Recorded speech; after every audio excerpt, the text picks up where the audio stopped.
January 1979, the ruling Shah of Iran, a close ally of the Western world, fled the capital, Tehran. Mounting pressure from the rising force of Islamic fundamentalism sweeping the country had forced him into exile. By February, a 78-year-old religious leader, the Ayatollah Khomeini, who had been forced into exile by the now-deposed Shah, was back in Iran. The Ayatollah had masterminded the Shah's downfall with the support of most of the Iranian population. His insidious propaganda, which denounced the Shah as the agent of the devil, had found a wide hearing amongst the mass of poor Iranians who had poured onto the streets in their millions to demonstrate. The Shah had no other choice but to go, and the image of Ayatollah Khomeini became infamous throughout the world as the face of radical Islam.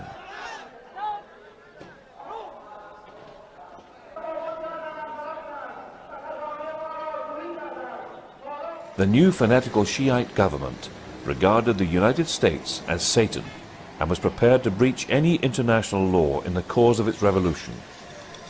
The price was paid by the Iranian people. They were arrested and executed in their thousands in a religious reign of terror.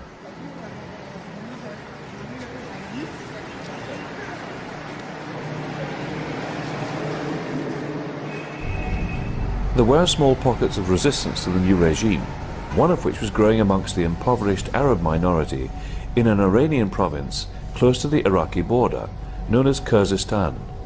To the Arabs, it was known as Arabistan.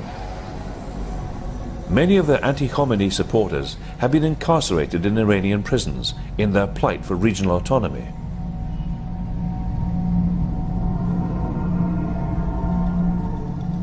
Events escalated when months later, Saddam Hussein finally got his hands on the Iraqi presidency.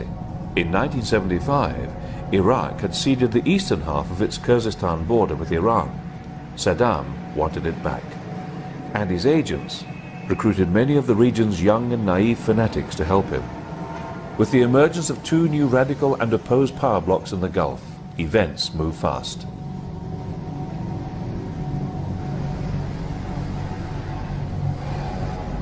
In September, Iran's Revolutionary Guard seized the American Embassy in Tehran, taking 53 diplomats as hostages. Meanwhile, Iran's oil pipelines in the oil-rich region of Kurdistan were sabotaged by agents of Baghdad. The President and the Shah met for about an hour this morning. The President said the Shah's visit was encouraging and had strengthened the strong ties of friendship between the two countries. Despite the temporary imposition of martial law, the Shah's new government appears determined to press ahead with liberal reform. It is from the mosques that opposition to the Shah is being led by puritanical Shiite Muslims. The religious zealots want to return to the Constitution of 1906, which would ensure all legislation conforms with Islamic law. Almost 40,000 refinery workers went on strike today, virtually cutting off Iran's petroleum exports. University students demonstrating in Tehran, shouting death to the Shah, pledge allegiance to the Islamic movement of the Ayatollahs. The number killed in Tehran since the beginning of the month is probably well over 100. But people in this crowd were saying and believing 7,000 had been killed. Emotions over the dead and the rumors of dead are high. Every day here now, the demonstrations and arrests go on. Rumors in Tehran say people are being armed and may soon start firing back at the troops. News there would be some kind of announcement about a new government came after yet another day of running confrontations in the center of Tehran. The army kept moving today, trying to head off the demonstrations, keep them where possible from growing in size. This dogged military resistance to the anti-Shah disturbances, part of an effort to buy the Shah as much time as possible in which to create a political solution. Demonstrations like these today in Tehran are a daily occurrence in towns throughout the country now, and one sign of the fact there is nothing less than a kind of revolution being attempted here, trying to change the form of Iran's government, and unlikely to settle easily for any solution which still keeps the Shah on his throne. Daily, it has become more difficult to look at the scope of opposition to the Shah of Iran and still see his monarchy surviving. The Ayatollahs are committed to the ouster of the Shah and nothing less than that. They chant, Magba Shah, death to the Shah. The new prime minister has gone some liberal political distance beyond the Shah, but not likely far enough to suit the anti-Shah religious establishment or members of the political opposition. The Shah and his empress left shortly before midday. The empire he had hoped to build had been shattered by a year of violence. The news spread with the speed of the human shout. Shah Farari Shodeh, the people cried. The Shah has escaped. The old chant of death to the Shah was replaced today by a new one, death to Carter. There is still a strong sentiment against American interests in Iran and the widespread belief that the United States has taken the profits from Iranian oil. Khomeini, Khomeini, they cried, we're waiting for you. The Ayatollah is expected to return to Iran, but when or how is not yet known. The special report that we planned to bring you tonight was about domestic politics, the battle among the Democrats. But we think the crisis in Iran is more urgent right now than the campaign here at home. Some 60 Americans, including our fellow citizen whom you just saw bound and blindfolded, are now beginning their 6th day of captivity inside the U.S. Embassy in Tehran. It's Friday morning there now. But throughout this night in Washington, officials will continue their search for some way to negotiate the hostages' freedom. That search was not successful today. In this broadcast, we'll have reports on the diplomatic efforts to resolve the problem and on other aspects of the crisis as well. But we begin now with an on-the-scene account by the one American television correspondent who has been there since the beginning, the seizure of the embassy last Sunday, and who, with his crew, has provided us with outstanding coverage all this week. Here is Bob Dyke in Tehran. This picture tells it all. This flag was apparently taken from someone's office inside the United States Embassy. It was burned Tuesday evening outside the embassy's gates. To the Iranian demonstrators who set fire to it, this was a symbol of victory. 2 days earlier, several hundred young people, mainly students at Tehran University, had taken over the embassy. We are not occupiers, they said. We have thrown out the occupiers. But instead of chasing all the Americans out of the compound, the Iranians imprisoned them in a building somewhere on these grounds. They have been hostages ever since. This morning, for the first time since the hostages were put under lock and key, one of the captives, blindfolded, was brought out into the open. He is Harry Rosen, the embassy's press attaché. He was turned to face reporters and cameramen and several hundred Iranian demonstrators outside the embassy's gates. "Yankee, go home," they cried, but they made no attempt to harm him. Eventually, he was led back to join the other captives who have been kept out of sight. But this young woman was released a few hours after the embassy was seized Sunday. She worked there as a low-level interpreter. She is an Iranian who spent time studying in the United States, and her name is Fareshta Imami, and she recalls how the embassy fell. You were at the embassy when it was taken over on Sunday. Yes, I was. What happened? About 10:15, a group of demonstrators came in front of the building, in front of the embassy compound, and they walked in. They walked in? They actually walked in. Did anyone try to stop them? No, I don't believe so. Because?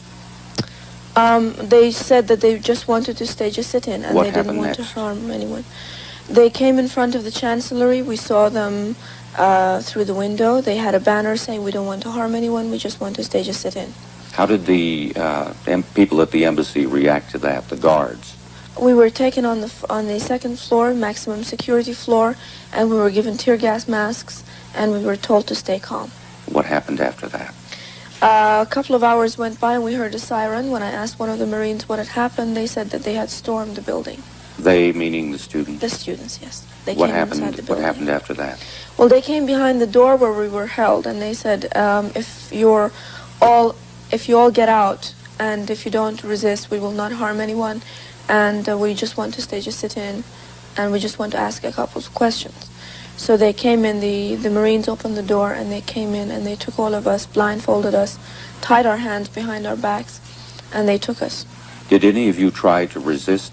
No, none of us. Were any shots fired during the takeover? No, just tear gas canisters. Were any of the students armed?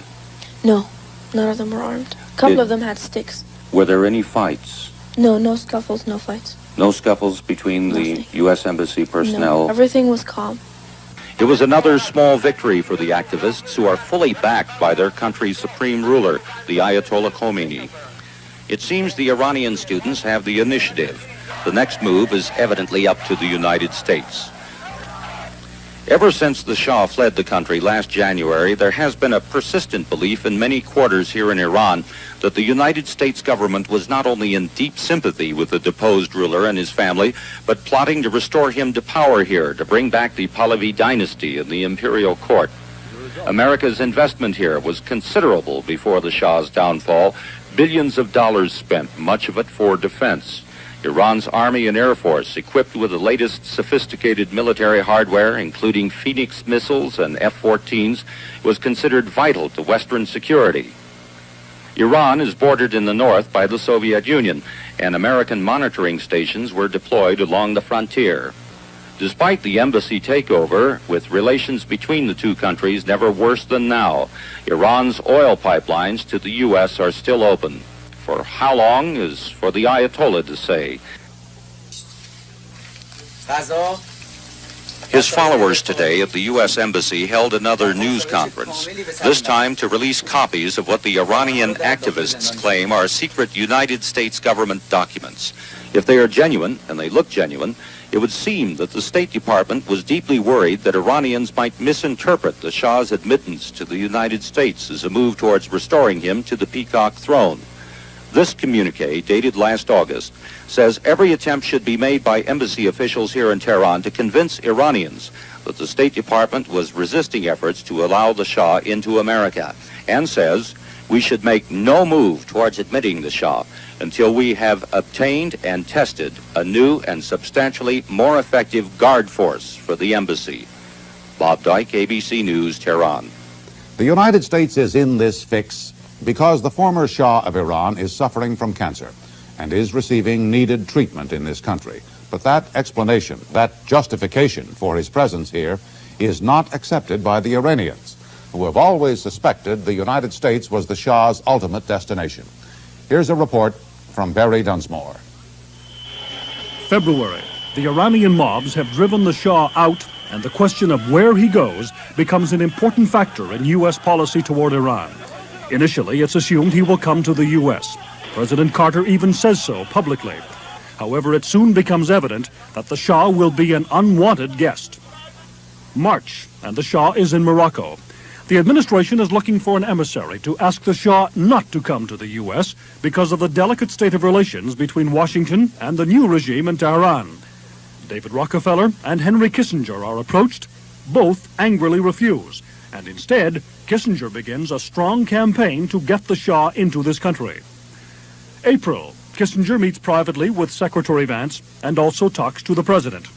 In each case, his message is, a man who for 37 years was a friend of the United States should not be treated like a Flying Dutchman who cannot find a port of call. At this point, Kissinger turns south. He is in direct contact with Mexican President Lopez Portillo. Without too much persuasion, the Mexicans agree to give the Shah a visa. July, Richard Nixon joins the campaign to admit the Shah. He visits him in Mexico and makes the point that this is no way to treat our friends. September, and the administration is still holding firm. Vance makes the point stronger than he's ever made it. Admitting the Shah may seem right, but I do not think it would be in our national interest to do so. He adds, we have had to take into account the possible dangers to American people. He clearly has the embassy compound in mind.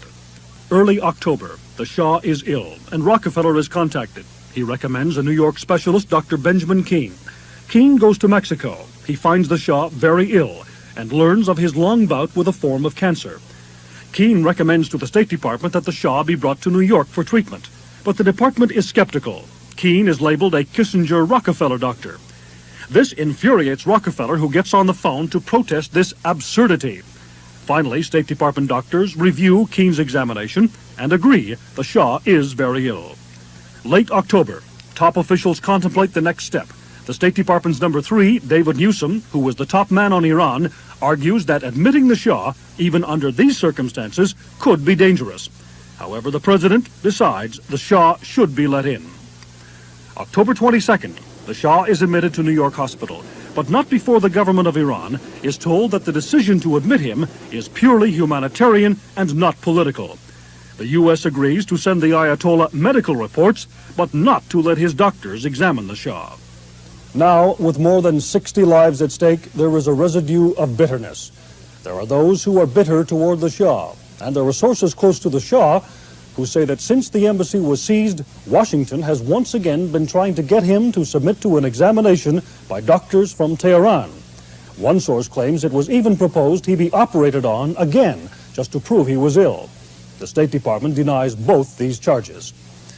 The decision to allow the Shah in apparently was a calculated risk. It didn't work because the state of anarchy in Iran is such that it's not possible to deal with that country in any logical or rational way.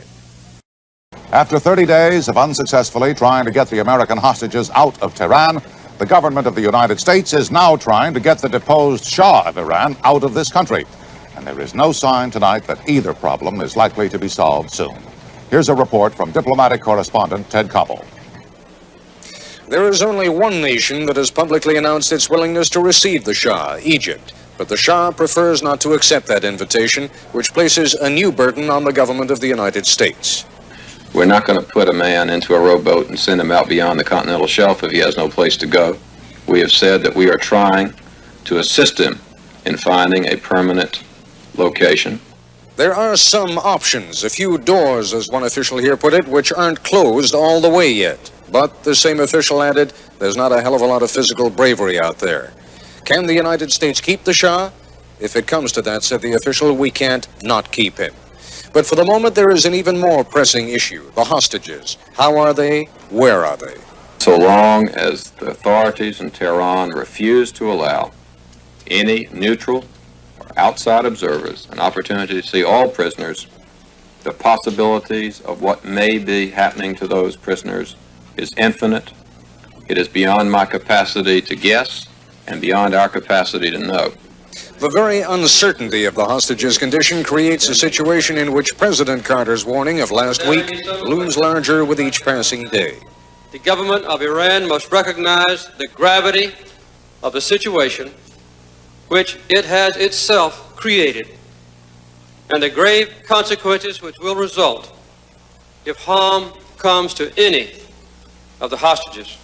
But for all the mounting pressure on that front, the administration remains unshaken in its determination not to return the Shah to Iran, and if no other country will have him, to keep him here. Ted Koppel, ABC News at the State Department. This is Charles Murphy in San Antonio. San Antonio might have known the Iranian crisis would touch its life in one form or another. The military is the city's largest industry, its biggest payroll. It has the largest concentration of military personnel, active and retired, outside Washington, scattered over 5 bases. The president probably couldn't have chosen a big city more in support of his decision to let the Shah come here, as correspondent Al Dale learned outside of PX.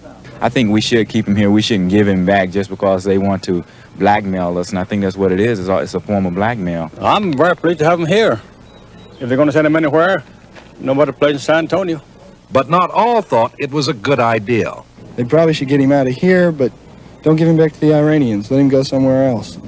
About 250 Iranians attend San Antonio College, and today there were heated arguments there. The business people in the United States. You come here, you go to school, you demonstrate, and you take the oil. What more do you want? The Iranians want to demonstrate outside Lackland Air Force Base on Friday. The city's mayor, Lila Cockrell, says the city will decide Wednesday whether to issue permits. The Shah has reportedly been moved to visiting officers' quarters some distance inside the base. In any case, Iranians are not likely to force their way onto this base. There's too much security. Riot training is one of the courses taught here, and this drill was canceled abruptly when Lackland learned it was being photographed. The press was expelled from the base yesterday. Charles Murphy, ABC News, Lackland Air Force Base, Texas. Here in Iran, at the beginning of another week, students holding 50 hostages at the American Embassy still give no sign of allowing an independent appraisal of their condition.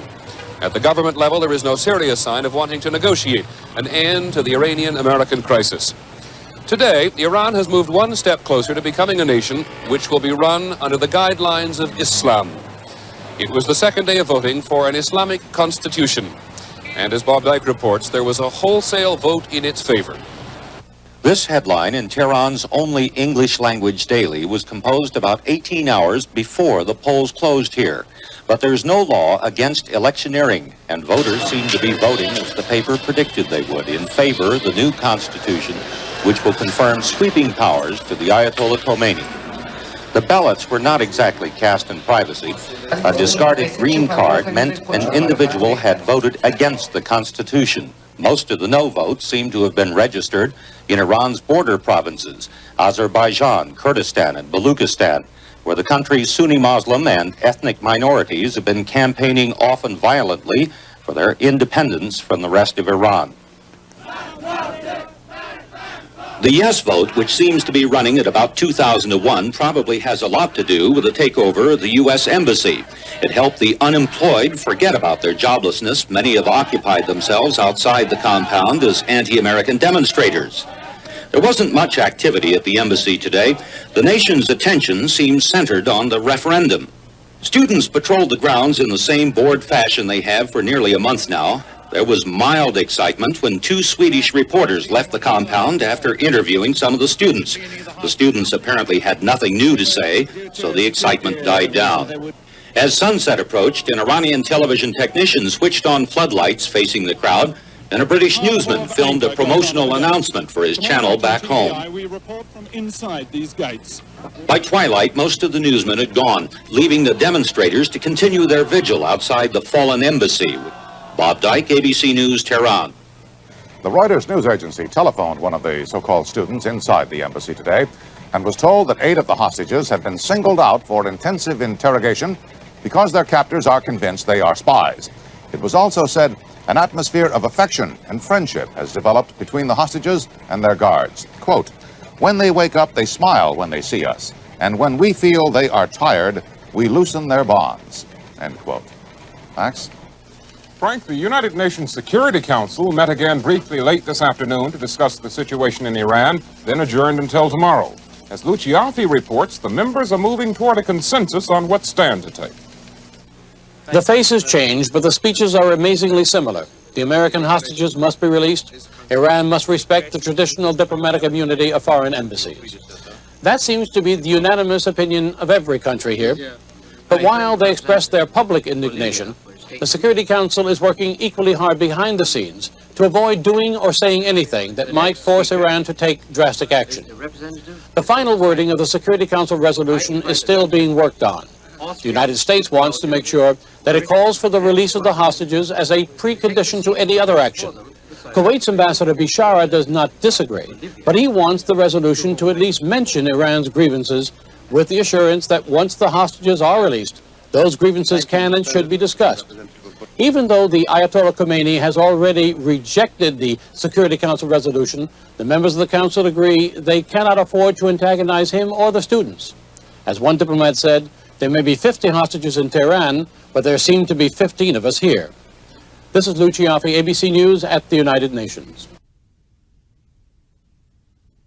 The beneficent, the merciful. The hostages are in our hands, and we protect them strongly.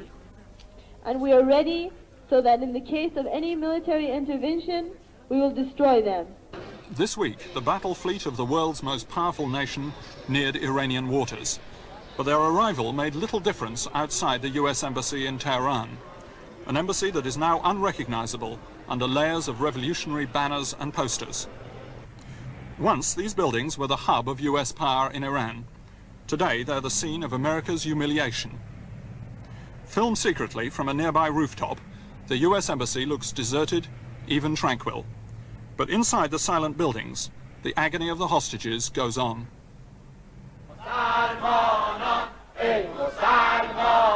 Almost around the clock, the embassy's main gate is the scene of a strange carnival, a carnival of hate.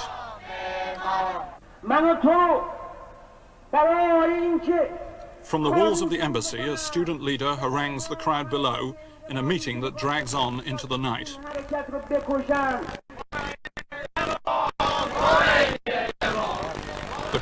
never seem to tire of chanting. Their words echo around the walls of the embassy. Long live Khomeini, bring back the Shah, death to Carter.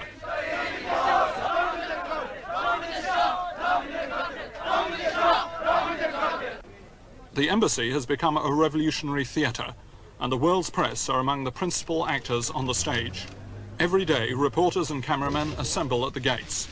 Thousands of words are written, but facts about the hostages are few. It's become a propaganda war, and from time to time the students lift the curtain of secrecy just a little to let their message get out. In a small courtyard on the edge of the compound, student leaders meet the press under the watchful eye of armed guards. The reporters want to know how the hostages are being treated. Instead, they get a lecture. The CIA had various agents as embassy personnel, to each of whom a cover was assigned, so that the true nature of his job would not be exposed. There are at least 400 students inside the embassy, but even after a month, no one can say who they are or who is really in control. Even at press conferences, the mystery is maintained. Okay. You've had him for a month and you haven't asked him? Yeah, we haven't. You've had him for a month? We haven't. 4 weeks and you haven't asked him? We haven't. The students will only answer questions that have been written down beforehand. Questions about their organization or identity, they just ignore. We cannot answer any questions about their security measures. After days of secret negotiation, I was given permission to take a TVI team inside the embassy.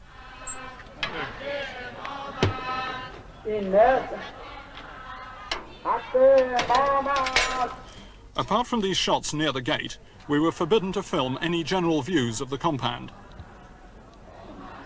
Instead, we were taken to a small room in the heart of the embassy. Answering my questions, a girl who would only be identified as Mary. She told me of her hatred for the United States. The United States is an imperialist power, and it's one of the characteristics of an imperialist power to plant spy dens and spy networks all over a country, to control all its major political, social, economical systems, and to control these systems for its own benefits. So they work for its own profits. They exploited our natural resources. They exploited our oil. But are you really saying that the people that you have taken prisoner, that you're holding in this building, are responsible for that in a way? No, we don't say that the people directly. The system, the United States imperialist system is responsible for this. The hostages here, okay, they were just people handling the thing. We don't say that these hostages are innocent. No. They were the people through which these crimes, many of them, have been done. And yet, but they're still hostages, aren't they? I mean, they were diplomats and they're now hostages. Well, what does that have to... I mean, that is the basis, if you like, of international anger. But what about the international crimes? law? That international law has been broken. What about international law in the case of the crimes that the Shah committed? In the case of 60,000 martyrs we gave in this country. In the case of 100,000 handicapped people we gave in this country. The Shah turned this country into a ruin. And of course, do the American people, do the Western people know this? No. And of course they don't understand then what happens. They had to come here to get work. To try and explain their case to us, 2 of the students from the embassy took us on an expedition to the slums of South Tehran, a symbol for them of the corruption of the Shah's regime and of the economic imperialism practiced by the United States. The American government, they have taken our oil. In this urban dust bowl live some of the people who missed out on the Shah's dream of a new Iran. America, as not the American people, the American government, they have, so to say, they have licked the blood of these people in order to get their own technology improved. That's it. You see, they have taken the oil of this people. Taken the petrol that Iran produces. Oil, not only petrol. Their mines and other underground resources. The Islamic Revolution took shape in these streets, and today the people welcome the students from the embassy and listen with approval when they blame the country's woes on the Americans. And are they prepared, are the people here prepared for what might be a confrontation with the American government? ممکنه شما با اگه با دولت آمریکا مبارزه چیزی باشه به اصطلاح آماده باشید. Up to their last breath and up to their last drop of blood.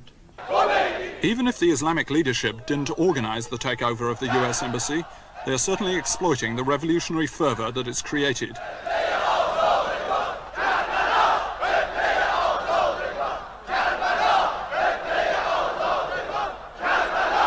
At a mass meeting on the holy day of Ashura, Khomeini's number 2, the Ayatollah Beheshti, used the crisis to call for greater support for the policies of the new regime.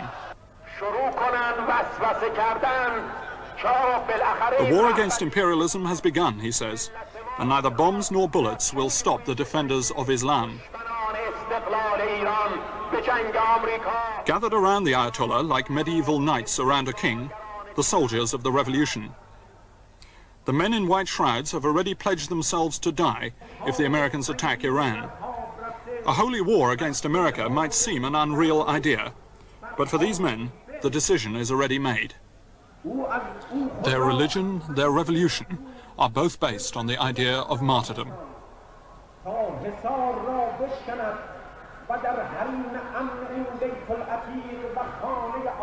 don't fear such military actions and activities of United States or any other foreign power. Shah has military power in Iran too. Shah had military power in Iran too. Could he use it? When all the people are ready to defend themselves against a foreign military power, such a foreign power has no chance for success in such a country, and it is the position in Iran. Today, Iran must be the only country in the world with a television program on how to fire an automatic rifle. Every night for half an hour, an arms instructor shows off his skills to an invited studio audience, who apparently want to know how to tackle American commandos in the street. And Khomeini's government is doing nothing to discourage this war fever. The United States government must find some peaceful solution for this problem. They return Shah to Iran, and all is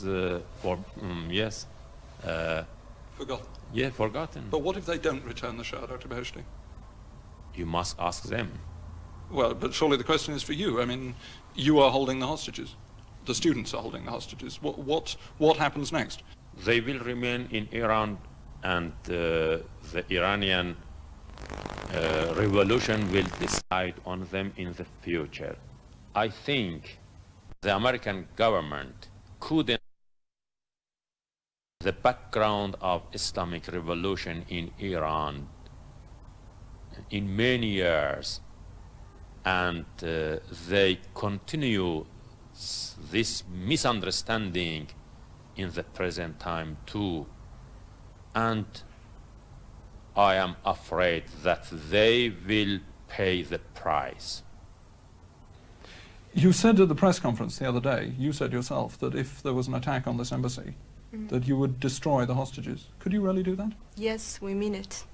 Could you personally lift up a gun, Yes. put it to the head of one of these people and kill him? Yes, when I have seen a gun being lifted up, an American machine gun being lifted up, and killing my sisters and brothers in the streets. Of course, oppression and tyranny must be destroyed. What about the question of what is going to happen to the hostages now? I mean, it's been said that there's going to be a trial. Do you want these people to go on trial?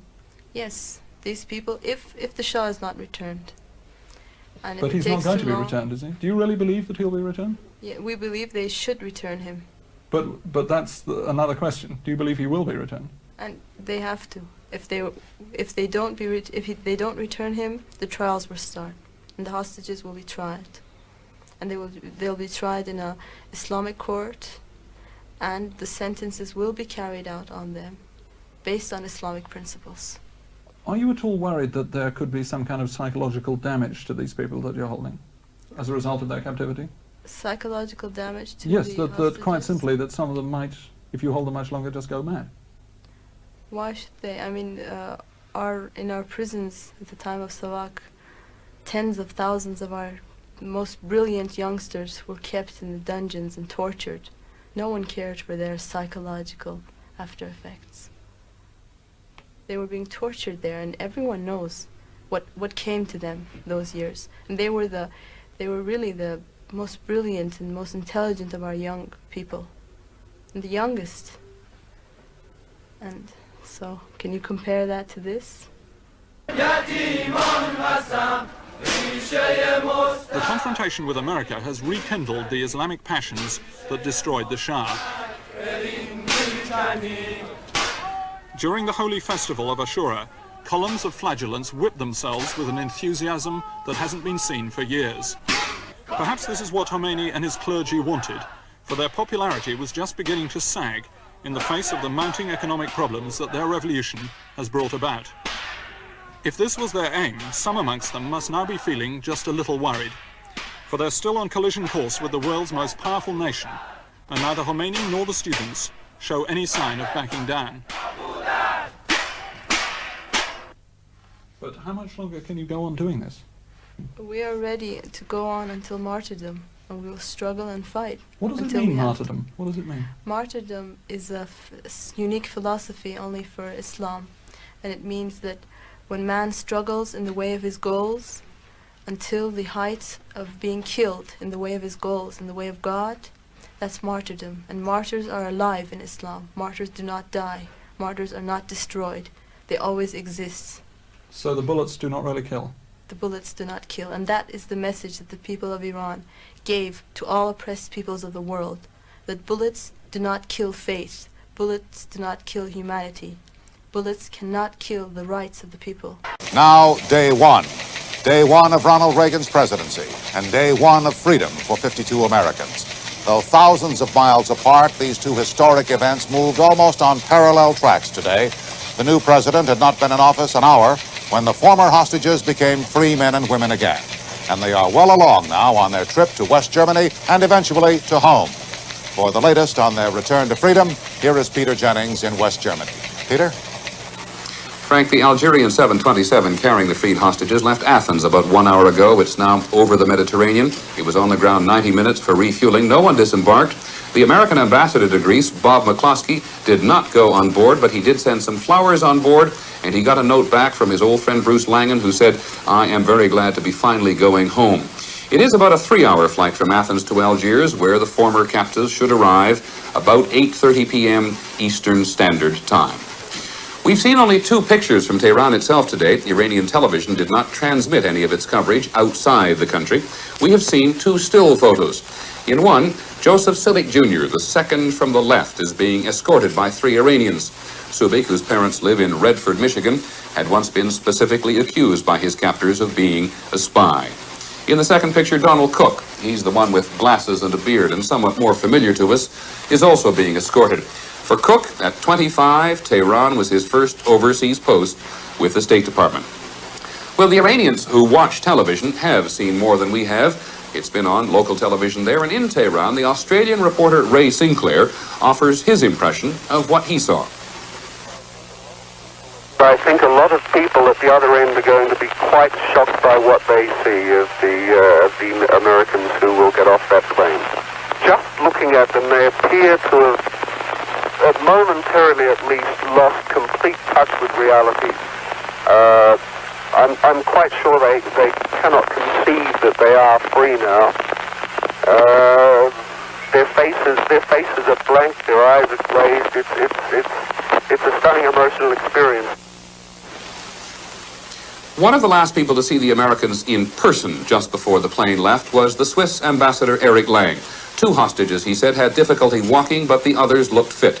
They have aged, said the ambassador, and he referred specifically to the chargé d'affaires Bruce Langan, an old friend of his at will. It was childlike, the ambassador said. The hostages, couldn't quite believe they were leaving, but they were falling all over each other with emotion. There was laughing, and there were tears. Many, perhaps most, had not seen each other for those 14 months. It was, said Ambassador Lang, a moment that will stay with me for the rest of my life. And so it is now Algiers where world attention will be focused. Without the Algerian government, this deal for the Americans' freedom would not have been made. And when the 52 stopped there, briefly, there are no plans for them to remain overnight. Algeria's role in all this should deservedly be restated. In Algiers, here's ABC's Luciaffi. The 2 American Nightingales, which will carry the hostages on the next leg of their voyage, arrived here at Algiers airport tonight. These medical evacuation planes are designed to give emergency treatment until they reach a major medical facility, and they may be necessary. As ABC News has reported, some of the hostages are physically and mentally tired. 2 of them are said to be having difficulty walking. But tired or not, their arrival here is going to be the cause for celebration. Even before the hostages arrived, the American negotiating team in Algiers held its own party, popping the corks in a couple of bottles of champagne to mark the end of a long, difficult, and often frustrating effort to get the Americans released. The mood of celebration was echoed by the head of the delegation, Deputy Secretary of State Warren Christopher. Just say I'm very happy. Once on the ground, the hostages will be taken to the VIP lounge at Algiers airport for a short 1.5-hour stop to change planes. They'll be greeted by Algeria's foreign minister, who played an important role in the final drama. There may be an informal reception, but nothing elaborate. The Algerians understand the impatience of the hostages to waste no time continuing on their way. The next destination, West Germany, and an American military hospital. At Wiesbaden, the next to the last stop on their long trip home. Peter? Lou, thank you very much. Perhaps I needn't remind you, but wherever the hostages are, and especially when they get here to West Germany, ABC News will be on the air. Frank? Thank you, Peter. We certainly will be, and we'll be back to you, too, later in this broadcast. Well, before this day of happiness could dawn, there were more anxious hours during the long night. In this country, the command post, as often in a time of crisis, the Oval Office of the White House. We have a report from Barry Dunsmore. It wasn't the first time that top Carter administration officials had spent sleepless nights in the Oval Office over Iran. But no matter what, it would be their last. This one had a different ending. President Secretary Miller. Here we go. Hello? Here we Right on, man. That's great. That's great. Okay, now, the next step then, so that'll go to Algiers, and Algiers, when they notify Iran, will notify us back, right? Later this morning, after word was received that Iran had taken all the necessary steps to make the transfer of its assets possible, Mr. Carter could relax even more, although there was always the nagging doubt. It wasn't until the motorcade on their way to the capital that the president was able to tell the president-elect that the hostages were aboard planes and would be airborne in 15 or 20 minutes. But it would be longer. Finally, just before Mr. Carter got to Andrews Air Force Base for his trip home to planes, the hostages' departure was officially confirmed. They had taken off about a half an hour after he was no longer president. The timing could hardly have been accidental. Once the planes had left Iran's airspace, members of the Iran Working Group at the State Department could take their first sigh of relief and begin formally informing hostage families that everyone was out and safe. Relief, exhaustion, and disbelief were the prevailing emotions. Also at the State Department, Mrs. Louisa Kennedy, who had become a hostage family spokesman, said she was numb. She also described the Iranians' last-minute toying as revolting. Mrs. Catherine Keogh, whose husband was the schoolteacher who just happened to be in the embassy when it was taken, spoke eloquently of the emotions of the moment. I think what you are looking at is about 15 months of holding one's emotions in check. And to shed all of that magically with a snap of the finger and say it's over is very difficult to do. We are experiencing a decompression as almost exactly the kind of decompression that the hostages must be going through. Outgoing Secretary of State Muskie also had some thoughts on what the hostage crisis had meant to him. Well, I suppose, in a sense, I'll be known in the footnotes of State Department history as the hostage secretary. I came in because of this problem, and because of it, I was not destined to continue, and they've come home at the end. I think it's perfect. The State Department is nearly empty this evening. The Carter folks have left. The Reagan people haven't yet arrived. Many of the professionals don't know what they're going to be doing. Such circumstances don't really lend themselves to celebrations. However, there is an overwhelming sense of relief here that the new administration can begin without the curse of the Iran crisis. Barry Dunsmore, ABC News, the State Department. There are new signs from Iran that the 52 American hostages may be released soon. Tehran radio said today that releasing the hostages after a year of punishment would be a victory for Iran. Ayatollah Khomeini, they said, had drafted a just set of demands for the Americans to meet. And another report tonight says that Sweden has been asked to make an airliner ready to fly to Tehran to pick up the hostages at a moment's notice.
But this was not enough for Saddam. He wanted something bigger for the world's press, bigger than the Iranian victory over America and Tehran. He needed a convincing show of leadership for the rest of the Arab world.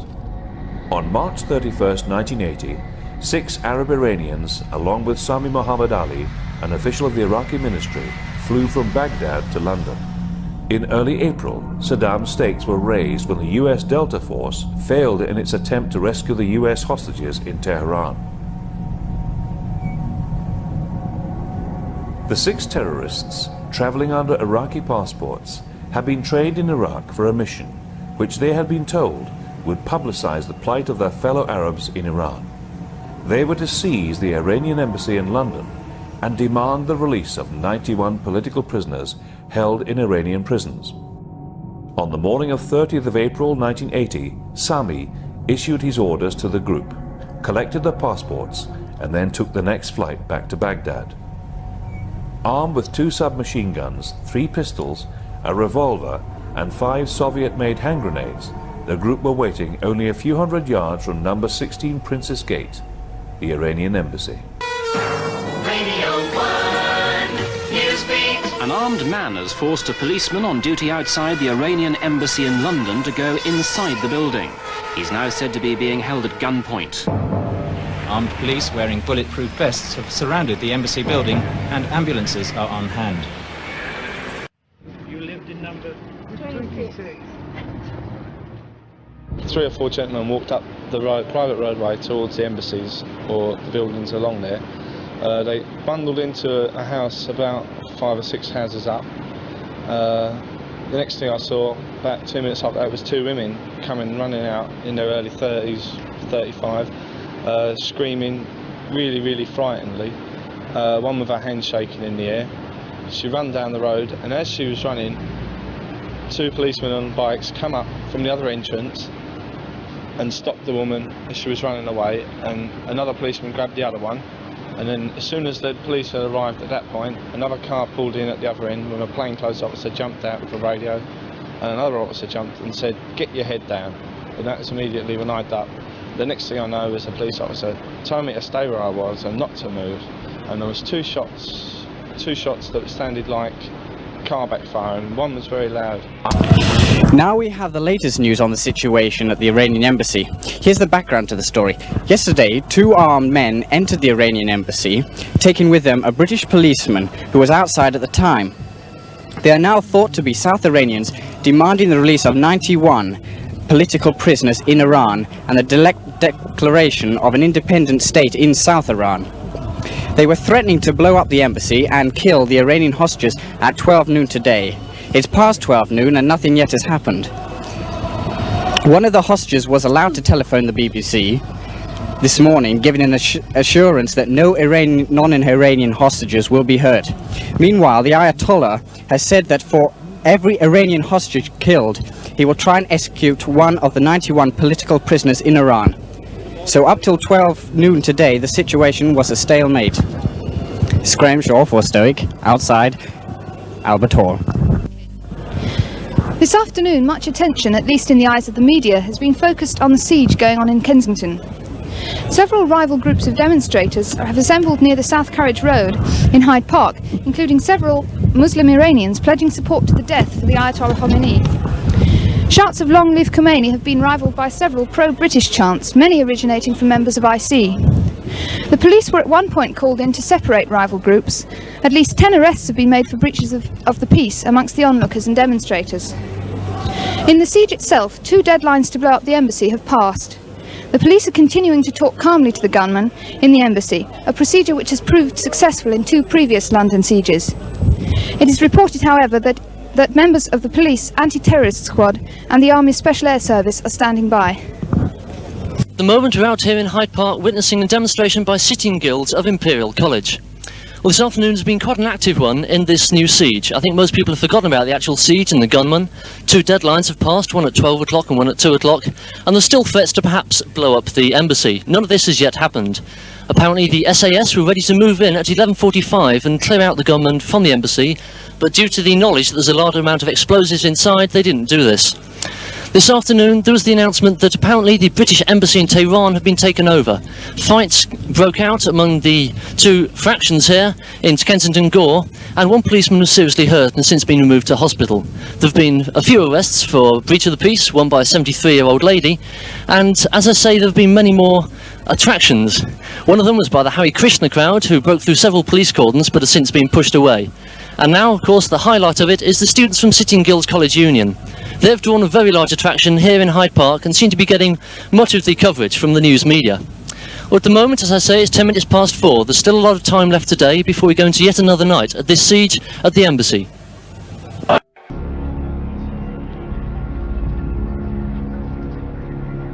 By now, the police were ready to make their first announcements to the press, who had congregated in their hundreds near to the building. Looked like a weapon that was wrapped up in cloth or in parcel form. Anything that they saw suspicious. Does it appear, from what you've been able to find out, that the hostages are in separate rooms? In some fashion or other. I don't know just exactly what manner, but they are not all together. In the streets nearby to the embassy, Ayatollah supporters had gathered and were beginning to demonstrate.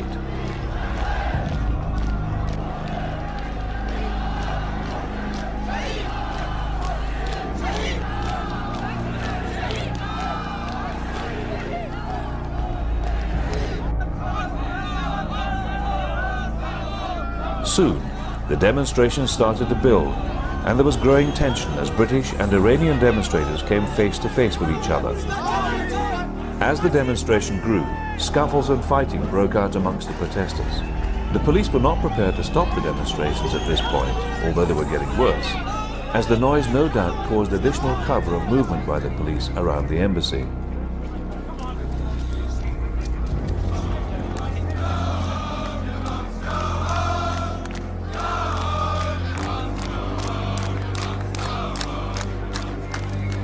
Where there is discord, may we bring harmony. Where there is error, may we bring truth.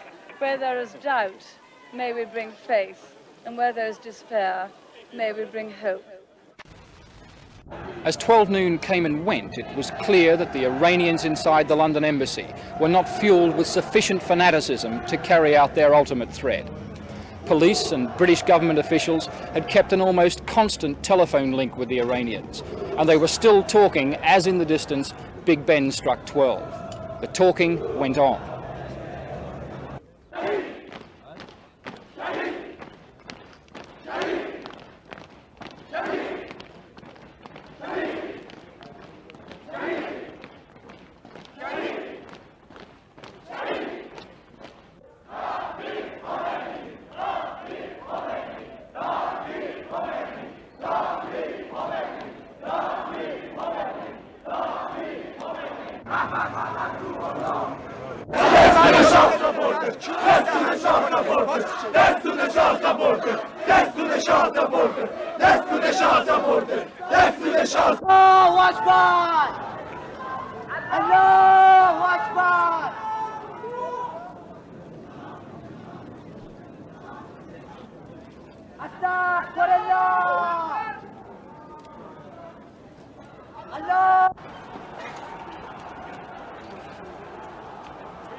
As that group all seem to be, and this is the Iranians.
Why have you taken hostages inside the embassy?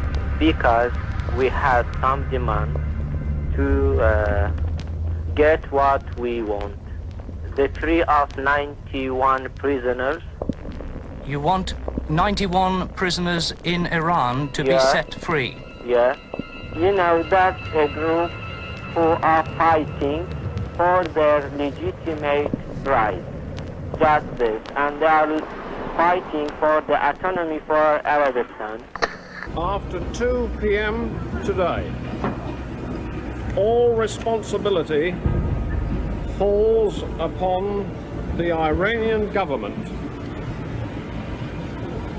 If the Iranian government will acknowledge that they are negotiating with the British government, that will extend the time. Here in Tehran, they have decided not to release the 91 Arabs being held in Khuzestan, the oil-producing province. The Revolutionary Council spokesman, Dr. Habibi, said that Iran should not submit to the demands of the militants.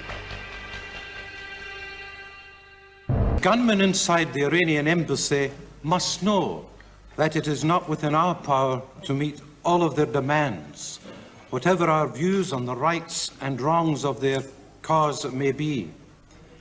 I appeal to them to remain calm. Hasty action may cause even more suffering to their own people in Iran. I feel deep sympathy for all the hostages in this time of stress, but you will not mind if I have a special thought for Constable Trevor Locke. The gunmen and hostages awake to the news that the Iranian foreign minister has declared that the prisoners will not be released. The gunman's response is chilling. I think he will regret for this statement. Can you go into details? What do you mean he will regret it? I mean, after the deadline, we will kill everybody here, all the hostages. As the fourth day of the siege began, it became clear that the Iranian government had no intention of intervening in any way. Well, I've already told them over the phone. They tried to contact me last night that we concede to no blackmail whatsoever, whether from the superpowers or any country or a small group of terrorists. We stand fast and concede nothing, and that is what we have always said, and that is what we have maintained and will maintain. Could you tell me some more about that conversation you had with the gunmen in the embassy? Because it's widely reported that they made threats to you and you replied with threats to them. No, there wasn't a threat. Actually, they said we have already sent our demands, and I told them precisely that.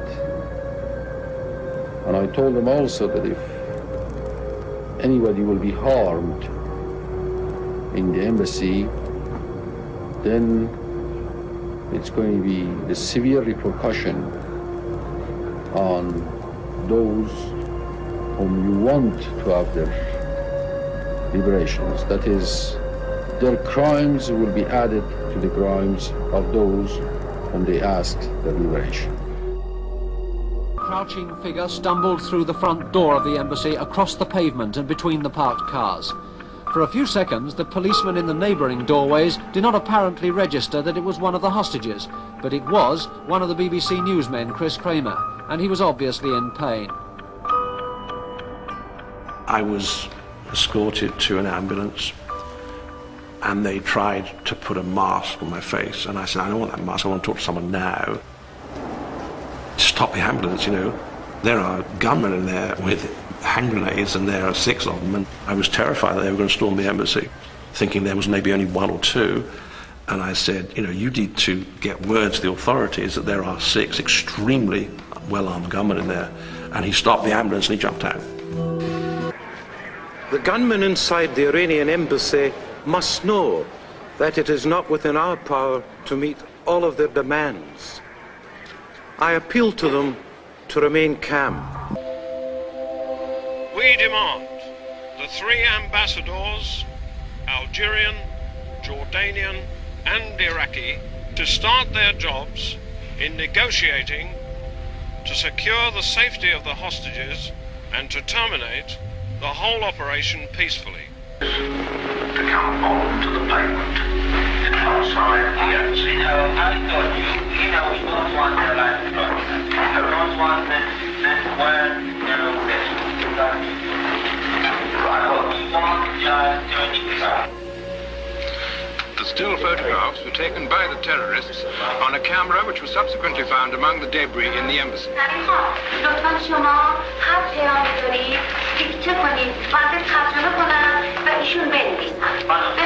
Exactly what he wants.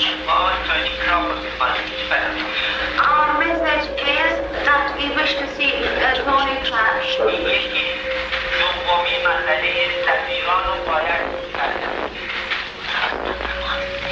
ببخشید یه دفعه دیگه بگید.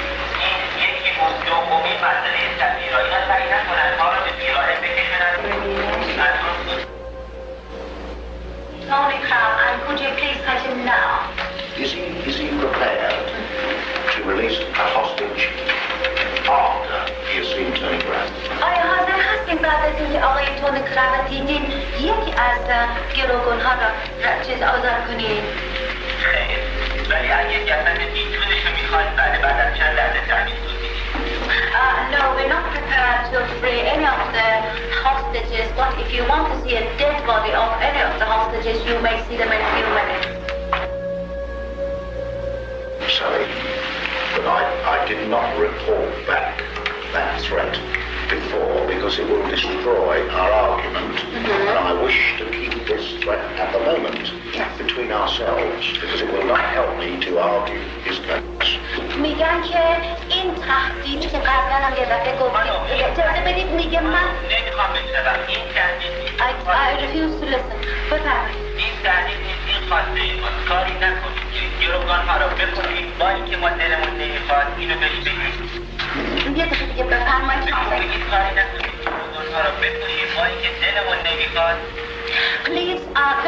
something which will cause us kill the hostages because we don't really wish to do so. Bloody bastard ambassadors, why they take the time, why they kill the time. The Arab ambassadors... They want to talk about, are they going to planning for a war just for discussion? They can't send one of them here. We have nothing to say more. We will kill one at 6:25 minutes. Salim.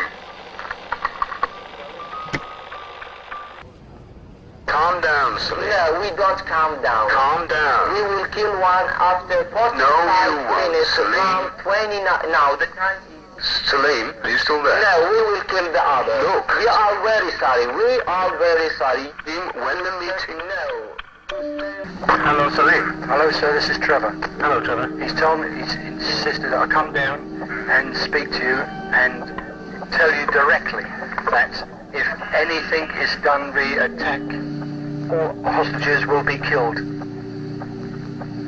All we're trying to organise, Trevor, is the coach and the aircraft and the movement of the Iraqi ambassador. About 29, sorry, about 29 seats. Yes. Now, whereabouts shall we put that coach first? We put it opposite of the door. Well, opposite of the door is a very vague phrase. If you're looking out of the window... After we check it, yes. Then you will put it beside the door. Well, let's talk about that then. Okay. Opposite the front door, you're looking straight out over the park. Can you listen to me and we'll just talk about the first movement of the coach up to the front door. Now, if you look out of the window directly ahead of you, there is the park. Now, to the right, there is just the end of the wall, and that is where those gasmen were working on the generators, and were working on that gas leak. Okay, I'll phone you after 3 minutes. No, let's talk about yeah, this, Salim. they're asking me. Just 3 minutes, I'll go. I'll come again. Hello, Salim. Salim. We are listening to some suspicion movement. There is no suspicious movement. There's suspicion. Okay. Salim. Just a minute, I'll come back again. I'm going to check. Salim, there is no suspicious movement, Sim. Salim. Salim, there is no suspicious movement.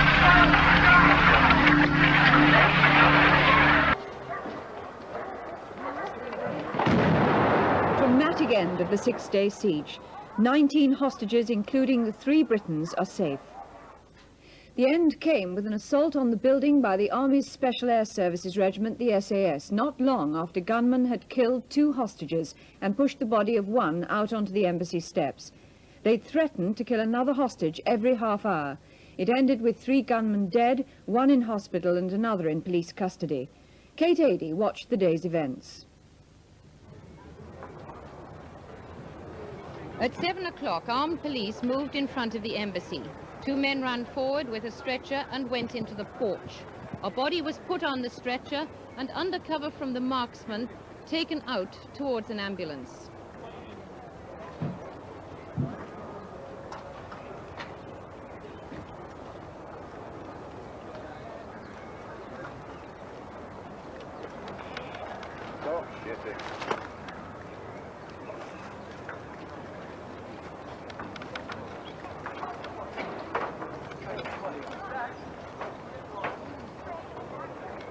Then Scotland Yard told the waiting press that 3 shots had been fired and a hostage had been killed. There were no details at that time as to who the man was or to why he'd been killed. The atmosphere seemed calm, with just a little tension in the air. Then some men were seen heading across from adjacent balconies on the first floor.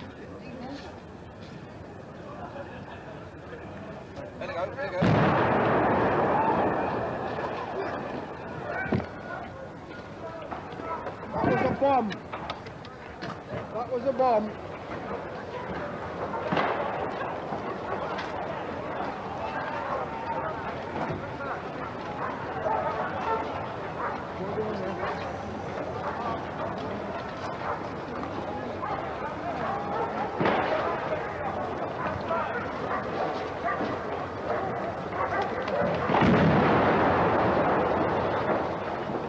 explosion ripped through the building. A pall of smoke covering the front of it. The SAS had moved in.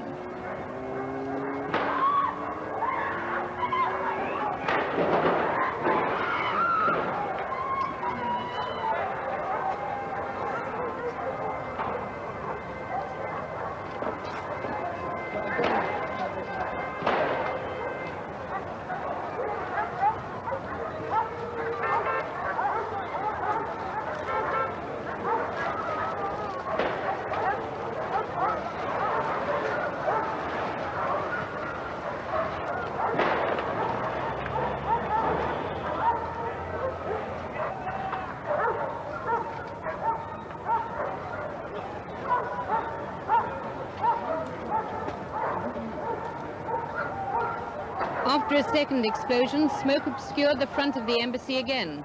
And then there was gunfire. It seemed to come from all around the building.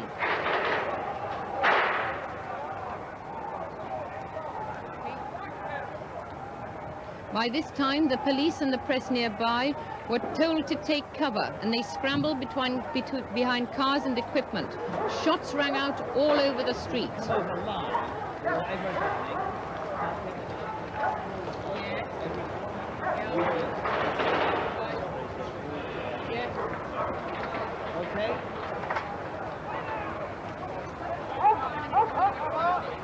The two explosions caused a fire, and flames were seen on the first floor.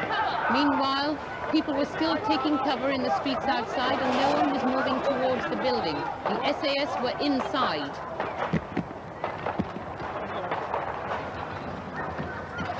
The first hostage to come out was BBC sound recordist Sim Harris. He scrambled from the balcony into the adjacent building. He'd gone to the embassy last Wednesday to get a visa for Tehran with BBC producer Chris Kramer. Chris Kramer later came out sick. He'll be talking to us later in this bulletin.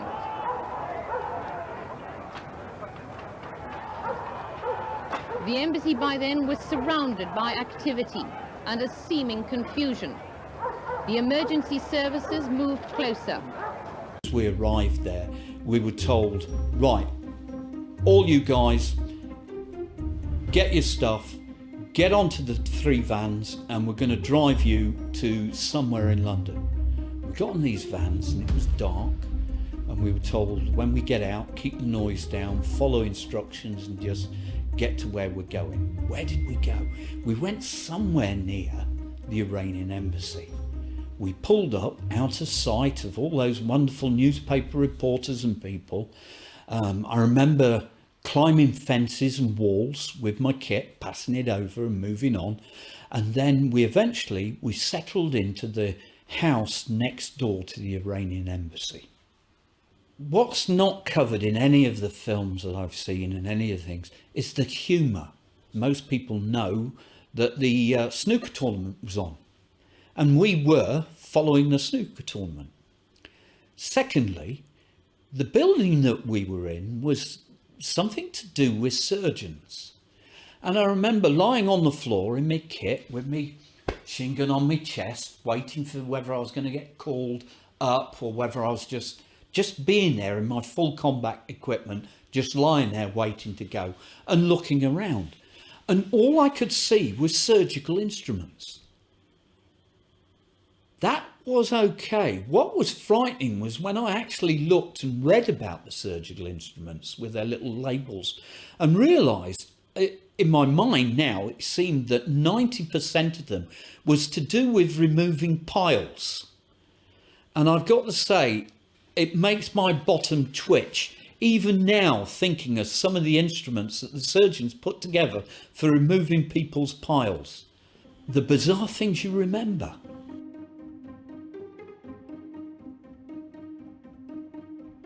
The caretaker was found. This was a revelation, because we were going to run out, charge through doors, bash windows on the ground floor and go in, until the caretaker stated that all the ground floor windows were armoured. So we would have just bounced off them at that stage. We waited. the plans got formulated, and then the first body appeared. And of course, that then rocked everything. It rocked Cobra. It must have rocked the Prime Minister, because she knew then that there was only going to be one end to this situation. We had a hostage down. We were given the go to move to our assault positions. You're waiting for the command, stand by, go.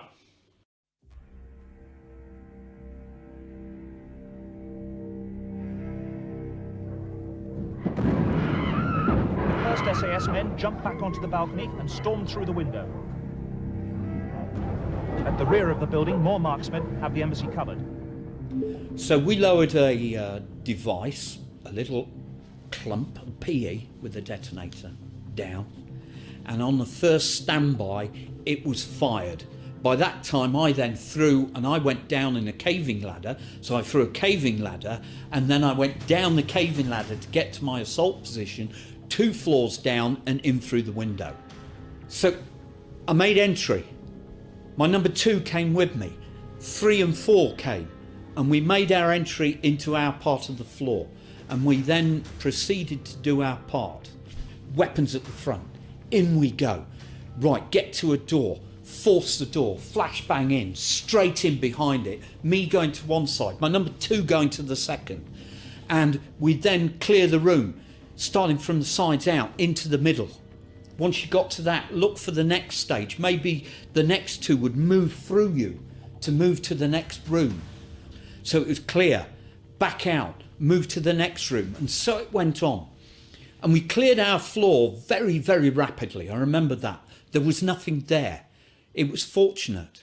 So we then moved to the staircase, and we went sliding down to the next floor. And that we knew was one of the main floors. And as I was about to step off that bottom stair into the corridor, one of the older hands put his hand on my shoulder and said, "Stop, Chalks, shine your torch along the corridor, let the others know," because we were on what was called the limit of exploitation. That's as far as we were going. I mean, I was keen, I was wanting to go.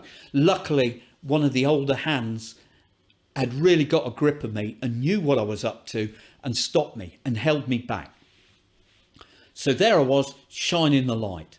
It was a good job too, because to my left was the back, and that was the door they were having problems with. They'd forced their way in.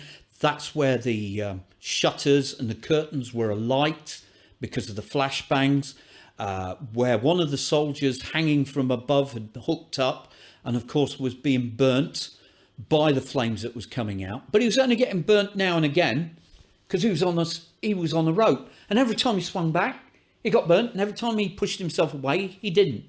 And then eventually he got himself cut and he dropped down. The others then piled into the room, and they finally got through that door. And because I was on that staircase, a burst of fire went down that corridor because they hadn't met the terrorists there. They knew that we were getting nearer and nearer.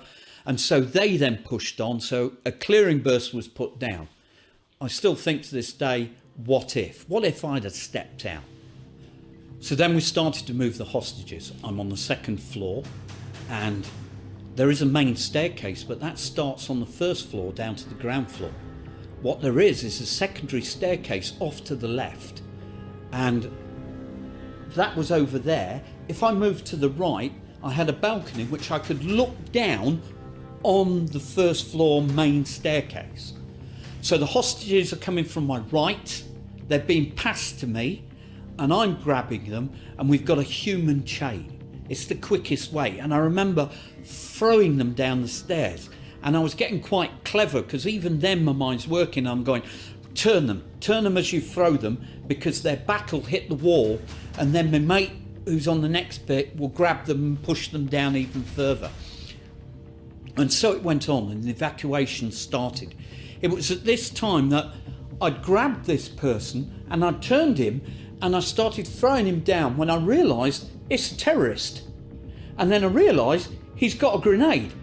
And so as I let go of this and I'm shouting terrorist, and I'm moving back to the balcony to look over, and by this time there's 2 of us, 3 of us that have spotted this, because it's happened so quickly, that it's happened that fast, that man's been shoved out, and we're yelling over, terrorist, grenade. And luckily by that time he got down to that bottom balcony, he was spotted and he was taken care of. If that grenade had gone off, we would have lost a lot of hostages. And this job wasn't about us, it was about us making hostages survive.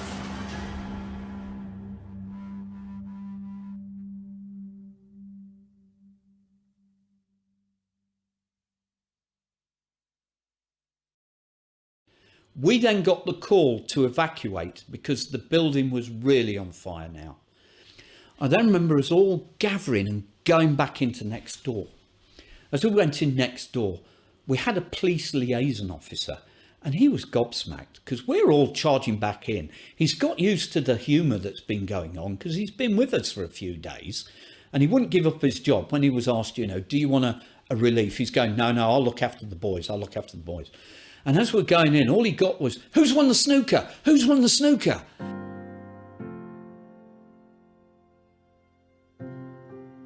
Looking back on the SAS, it gave me everything I really needed. I was a bit of a thrill seeker. I got adrenaline. I didn't need drugs. I did crazy things. I abseiled onto top of skyscrapers. I dived in very strange places, did submarine escape and re-entry. For a young man who had an itch to do many strange and varied things, it ticked my boxes.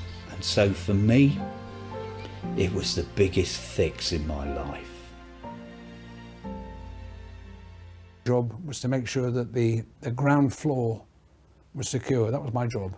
All the other teams were doing the same on 6 floors. Some were abseiling into position, some went down ladders, some went through windows. The idea was to attack all the points at once as quickly as possible and clear 56 rooms on 6 levels.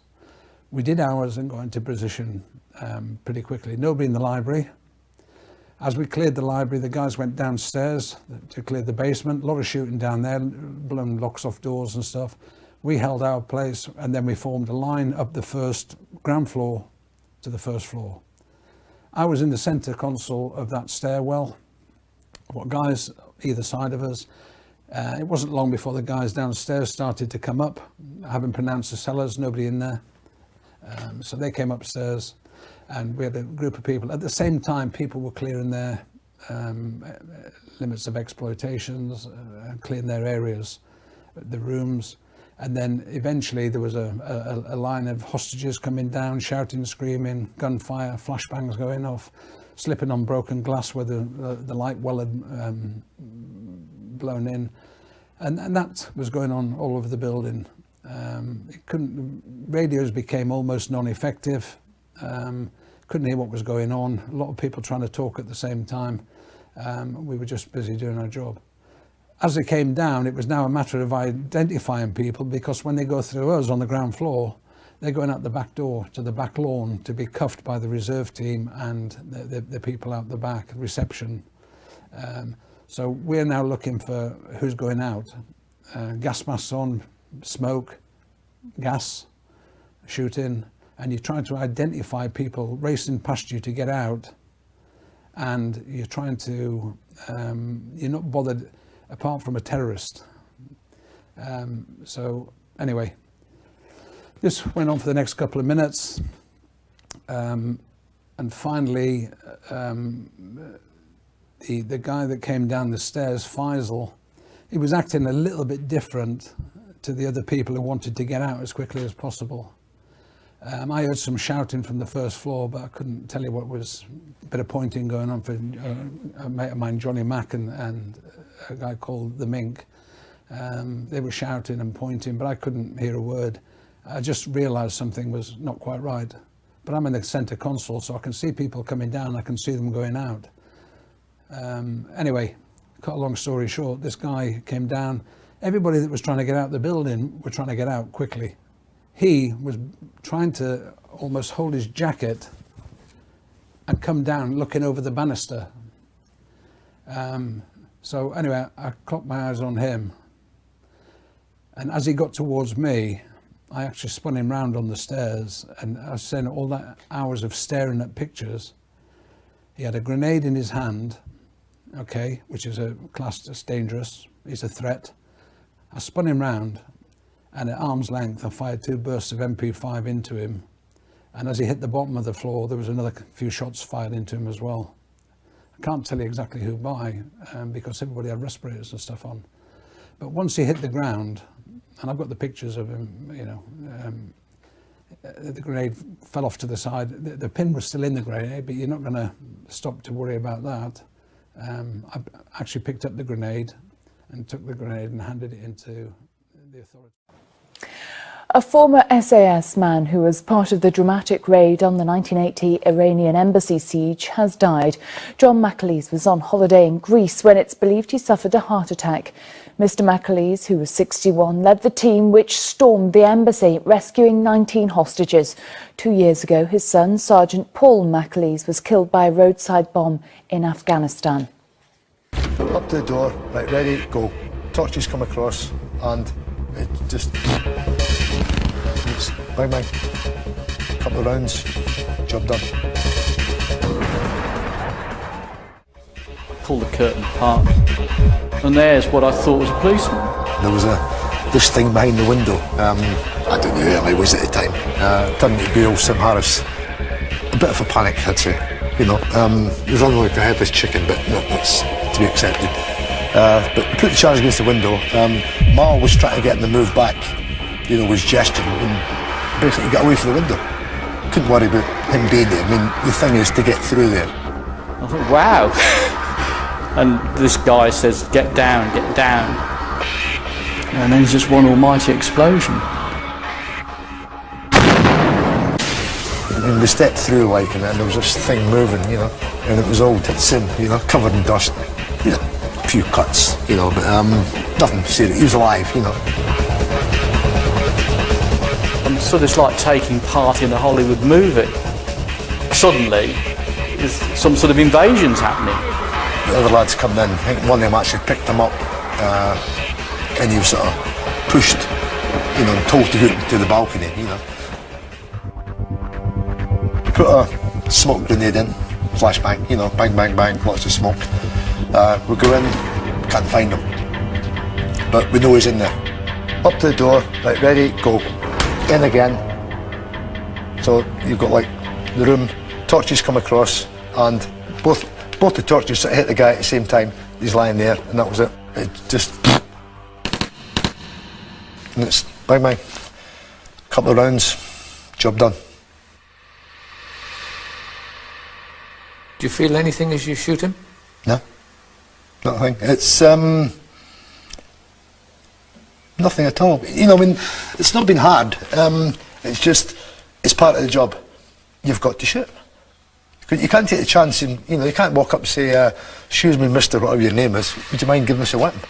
So you've got to shoot him. The SAS withdraw to Regent's Park Barracks for a debrief and a beer. This load of beer turned up. Everybody in this room, you know, have a few beers, and there's television set up, and all these tins of beer, so everybody's sort of, you know, quick swig, as you do.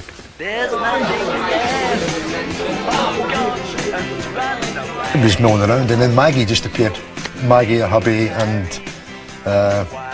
one of the other bosses, you know, the Colonel, like, and a few other odds and sods, you know, as normal, they'll hang around, like.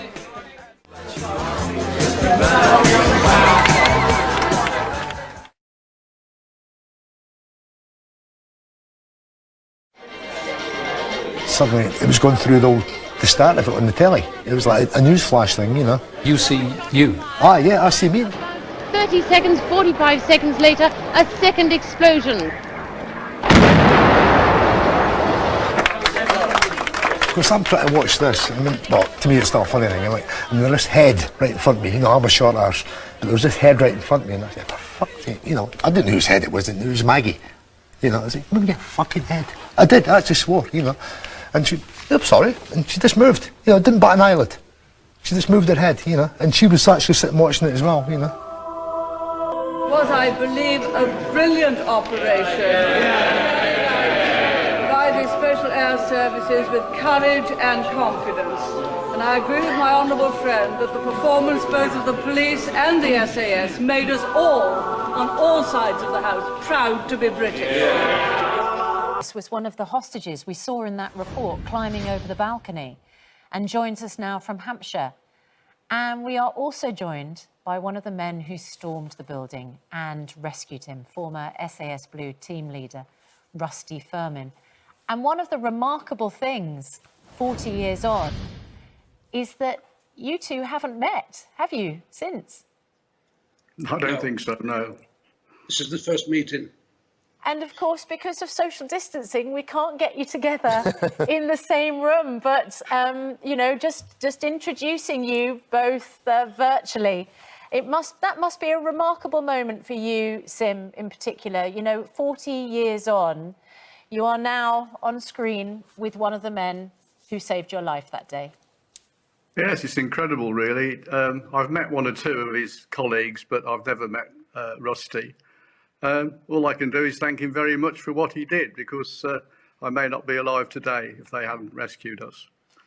And Rusty, I mean, 40 years on, what are your memories of that siege that we saw play out live on our television screens? Well, the memories will never go away, do they? It's probably my finest moment. And to save the 19 hostages that day is something else. I've never met any of the hostages we saved at all, none of them. It took me 37 years to meet Max Vernon, the head negotiator. So actually, it's just one of those things. We called it a day job at the time. And of course, the hostages were saved, and that was the mission. We've always got to remember what the mission was. It was to save the hostages, rescue the hostages. I think, Sim, the thing that always strikes us about anybody in the armed forces, but particularly the special forces, is how humble they are. And as Rusty just said, it was a day job. It was what we had to do. But from your perspective, you lived that siege, every single day of it, inside the embassy. What was your reason for being there, and what were those 6 days like, surrounded by these armed guards? Well, I went down to the embassy with a producer from the BBC. I was a news reportist at the time, to get a visa to return to Iran to, do coverage there. It was a roller coaster, really. We went through highs and lows. We were carted about the embassy. The higher up in the embassy we were, the more threatened the hostage takers felt they were. We had moments of hugging each other, hugging the terrorists. It was a weird atmosphere. We went from tension to, elation and relaxation. It was a complete roller coaster. Did you have any idea that the SAS and the armed forces were going to create this siege and get you out? No idea at all. In any discussions with Trevor Locke, who was the policeman in the embassy with us, we agreed that the British police would never attack if we were safe, if we weren't harmed. And the moment they put Lavasani's body out, one of the hostages that was shot, the first hostage who was shot, they asked us what the police would do, and we said, we've never lied to you. We don't know now. We've always assured you you'd not be attacked if you didn't hurt us. It sounds like, and you mentioned as well that you at times were hugging the terrorists, the hostage takers, talking to them very civilly. It sounds like, and I think you've talked about this, there was a bit of Stockholm syndrome. You had some sympathy for them along the way. Yeah, I'm afraid you do. It becomes you inside against them outside. And in our case, it was us inside against the police negotiations.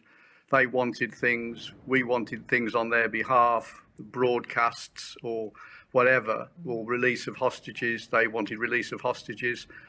But the main group of hostages had the Stockholm syndrome, but there were one or two who were quite radical Khomeini supporters who argued constantly with the terrorists.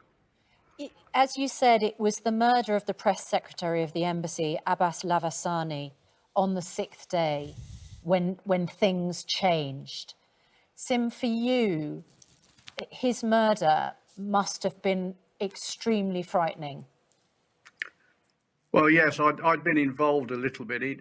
I'd been taken down with Trevor to the basement where they tied him up, and they told us to tell the police what was happening. And my final conversation with the police was, they said, Sim, please try and stop them doing this. And I said, I can't do any more. You know, there's nothing coming from you. This is the situation we're in.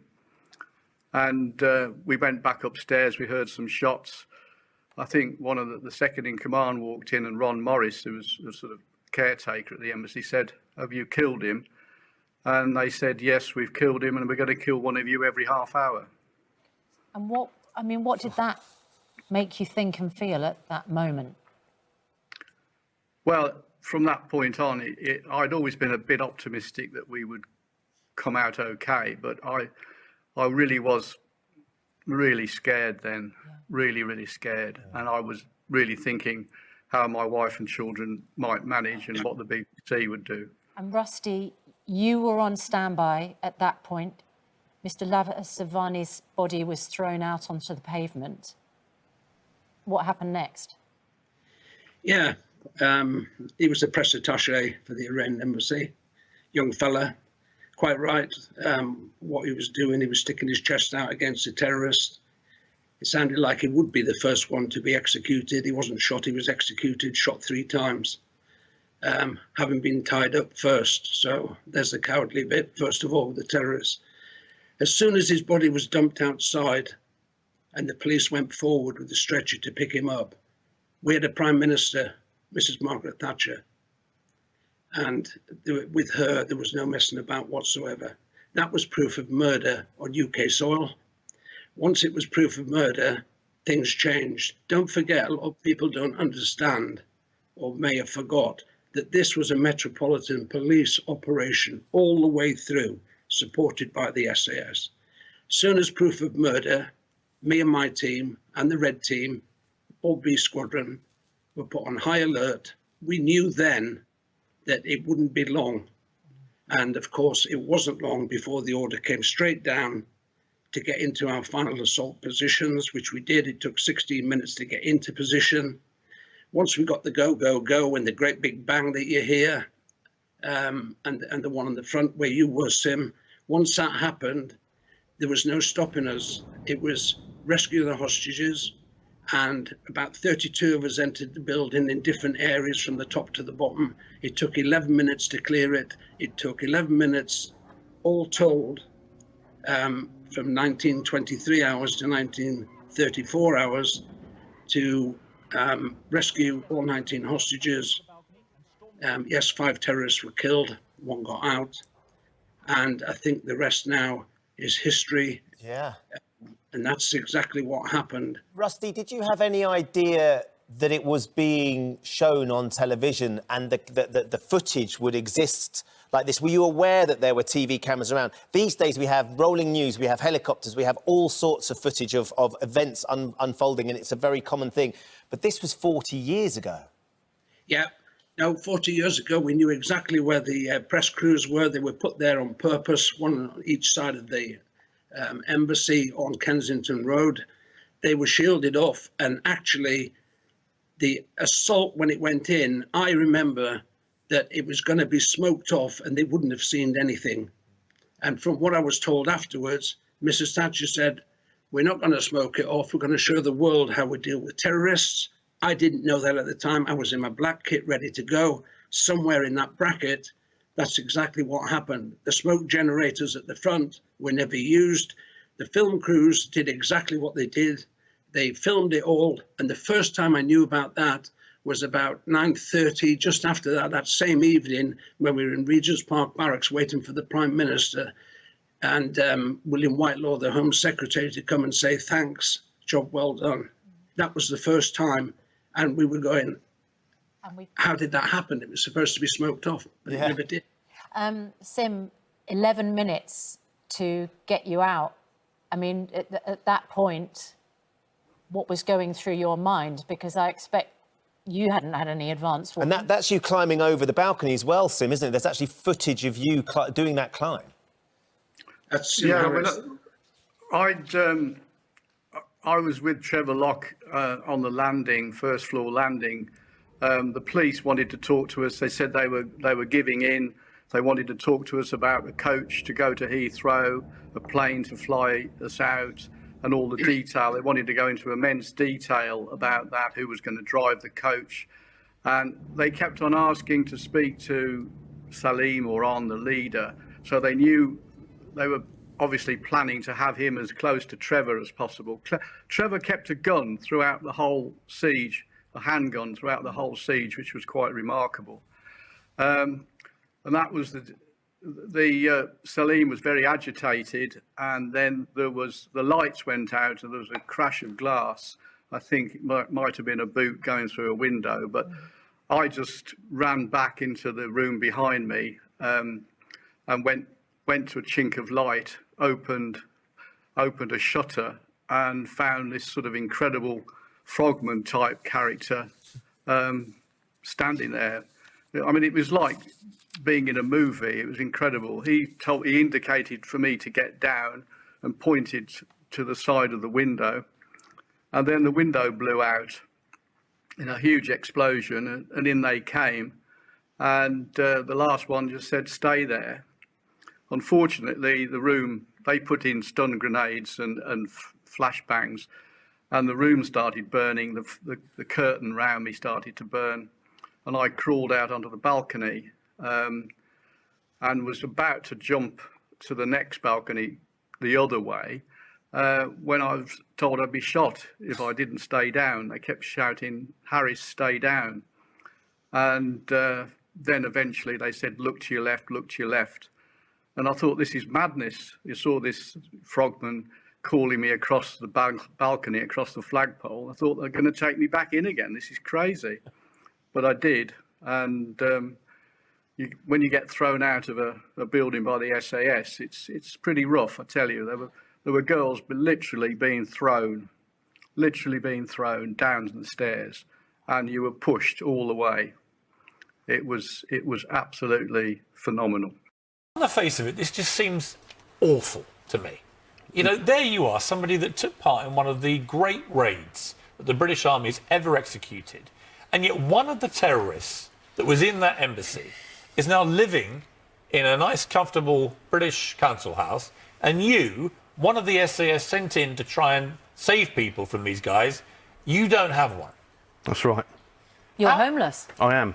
Why on earth have you been left in that situation? I know that at one stage even, you were in a hostel where you had to ask permission to use the toilet. This is not the way anybody thinks our heroes should be treated. Yeah, you were escorted to the toilet.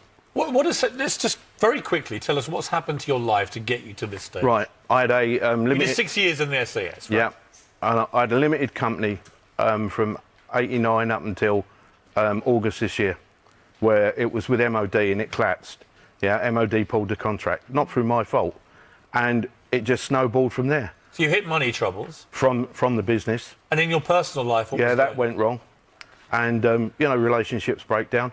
And it went wrong from there. And there I am, homeless on the streets through that. And it just went from bad to worse. You had to sell your medals. Yeah, I've sold my medals. What did you get for them? 20,000. But that went into the business. And how did you feel having to sell your medals? It's heartbreaking because I was awarded them by the country. You know, this great country that we live in and defend. And it just feels like, you know, it's not just me, it's the other veterans. The 13,000 veterans living on the streets in this country, and 13% of the prison population are veterans. And they were normal people when they went into the military. And when they come out, they've got all sorts of problems. You know, having relationships, keeping it going. And we owe them a debt of gratitude. Well, we owe you a debt of gratitude. Rusty, you were on that raid with Bob. What kind of guy was he? Bob, professional soldier. You know, I met him in '79. I haven't done selection. He came to the troop, 8 Troop in B Squadron. You know, a great troop to be in, and I think Bob will agree, fitted in very well. I mean, when you and I discussed this before with Susanna last time you came on, I was incensed that you had never been given any kind of honour by this country, not even an MBE. You think of some of the pop stars who get knighthoods, and there's you, an SAS hero for 15 years. But that's been sort of overtaken, really, by what I've heard about Bob's story. A guy rendered homeless, a man having to sell his own medals, right, just to survive. What is going wrong with the way that we treat people like you guys, but particularly Bob in this case? I just think that there's no... The system in place isn't a system that works. You know, there is nothing there to say, you come out the army, you go and make your own way in life, okay? Things go bad at times, things go good at times. And in Bob's case, it went bad. But there, with the other people he's mentioned, there is no system to follow through. When you heard, Rusty, that he was homeless, a guy that you'd stormed through the back of the Iranian embassy with, right, heroes to the nation, that this guy was homeless. How did that make you feel? Really bad. I'd spoke to Bob last year when we had a meeting down in Hereford about October time, and he told me there was a little bit of a problem, not the whole ins and outs of it. Of course, Christmas came and went, and then it appeared in the paper, really was the first time, because I normally give Bob a ring when I get up to Hereford, go and have a coffee and stuff with them. And when I found out, I was so shocked. And if you ask him, I've called him 4 or 5 times one day. The following day was exactly the same, and I've called him a few times since, because it actually came as a shock to me for it to happen so quickly, and then just find booting out. There was a big petition in the Sun, signed by a lot of people. They've been very good, I think, on this. For you, Bob, have you had any more contact with the council? Have they made it clear to you they're going to help you? We've had a constant battle with the council. Myself, British Legion, Shelter, and SAFA, and we really have. And it wasn't until the ex-mayor of Hereford, Jim Kenyon, stepped in, who's now a councillor, and started asking questions. And then, obviously, the campaign that's happened since, that anything is happening. But to this day, I still haven't got anywhere to live. Isn't this ironic? You fought for your country, and now you are in a battle with your local council, where the regiment is based, in order just to have a home. You sought help from the Regimental Association. I did. You now have B&B accommodation, but it's a very short period of time. Paid for by the Regimental Association. Otherwise, I would be sleeping in my car or on a park bench. It's absolutely disgusting. It's disgusting. You know, you never got an honour either, right? No. Nothing. Not even an MBE. No. So 2 of you served, I think, over 20 years between you and the SAS, right? Doing the nastiest of jobs in the most difficult of circumstances, including that siege there. When you heard, for example, Bob, that Fawaz Najad, who's one of the terrorists, is living in a council house in this country and being taken care of, what did that make you feel like? Well, as far as I'm concerned, they murdered people in this country. He should still be in prison. He shouldn't be out on the streets. And there's the man who was trying to stop them murdering people. And they did murder some people. You were trying to stop them, and our response to you as a country is to leave you homeless. Absolutely. And to never give either of you any honour. I think it's absolutely disgusting. I'm sure the viewers think it's disgusting. There's a statement from the council. I was going to read it, but you know what? I can't be bothered. Here's the reality, Herefordshire Council. You can come up with all the statements you like. This guy is a national hero. They both are. He's homeless because you have not seen fit to take care of him. So rather than issuing stupid little statements to us, why don't you do your jobs and give this guy a proper council house right now, i.e. today, and show that this country values what he did and what Rusty Furman did that day. That day alone should justify them being taken care of for the rest of their lives, not selling their medals and living on park benches. It is reprehensible. So stick your statements and get action and get him to a council home today.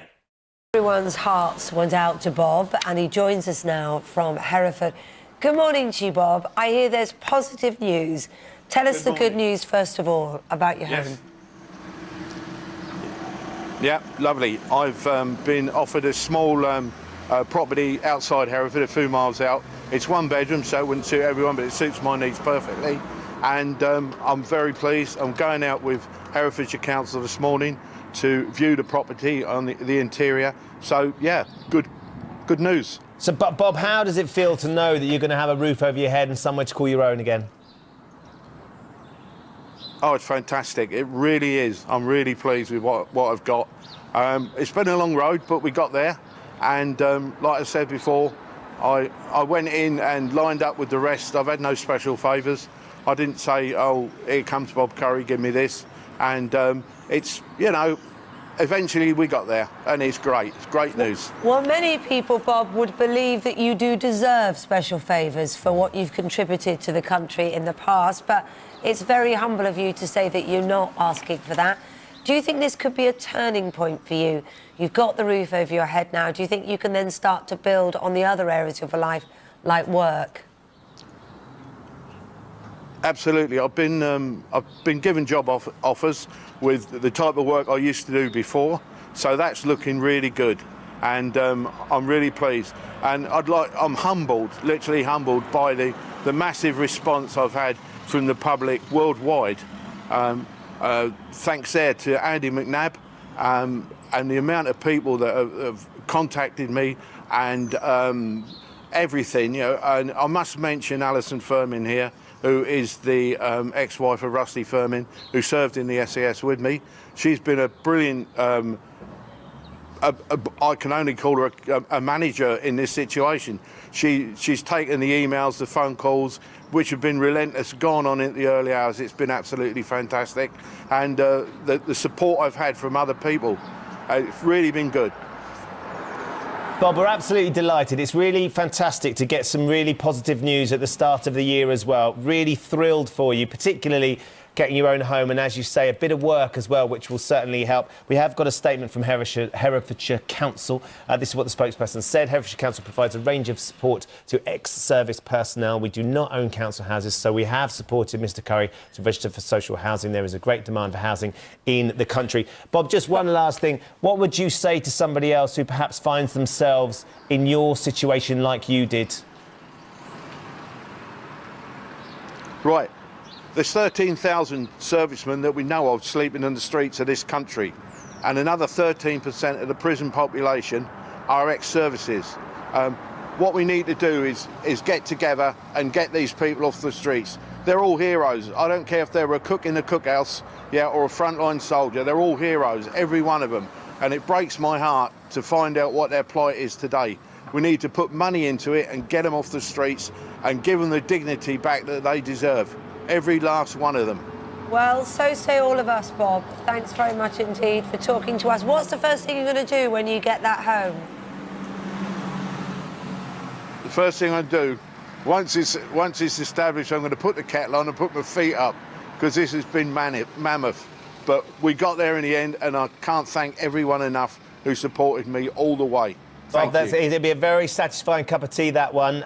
Congratulations, and thank you very much for sharing your story. Enjoy your new home and best of luck with the new job as well. Thank you very much.